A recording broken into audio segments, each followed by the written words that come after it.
మీలో ఎంతమందికి meal maker అంటే ఇష్టమో కామెంట్ చేయండి. నేనైతే ఇంతకుముందు ఇంట్లో అస్సలు చేసేదాన్ని కాదు. ఈ మధ్య యూట్యూబ్‌లో చూసి కొన్ని రెసిపీస్ అయితే ట్రై చేస్తున్నాను. అలానే ఈరోజు ఇంట్లో మిల్ మేకర్ తోటి పులావ్ చేశాననమాట.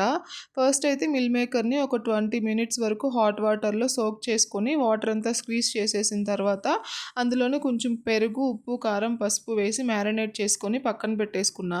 స్టవ్ మీద ఒక గిన్నె పెట్టుకొని అందులో కొంచెం ఆయిల్ వేసుకొని లైట్‌గా బిర్యానీ స్పైసెస్ వేసుకున్న తర్వాత ఆనియన్స్, పచ్చిమిర్చి కట్ చేసి వేసుకొని ఫ్రై చేసుకోవాలి. అందులోనే ఒక 2 స్పూన్స్ వరకు అల్లం వెల్లుల్లి పేస్ట్ వేసుకొని అది కూడా పచ్చివాసన పోయేంత వరకు ఫ్రై చేసుకున్న తర్వాత ఒక టమాటో, కొంచెం పుదీనా, కరివేపాకు కూడా వేసుకొని ఫ్రై చేసుకోవాలి. అవి కొంచెం అన్నీ ఫ్రై అయ్యి సాఫ్ట్‌గా కుక్ అయిన తర్వాత అందులోనే మనం మ్యారినేట్ చేసి పెట్టుకున్న మిల్ మేకర్ కూడా వేసి కొంచెం సేపు అంతా కలిసేలాగా కలుపుకున్న తర్వాత మూత పెట్టి మగ్గించుకున్నాను.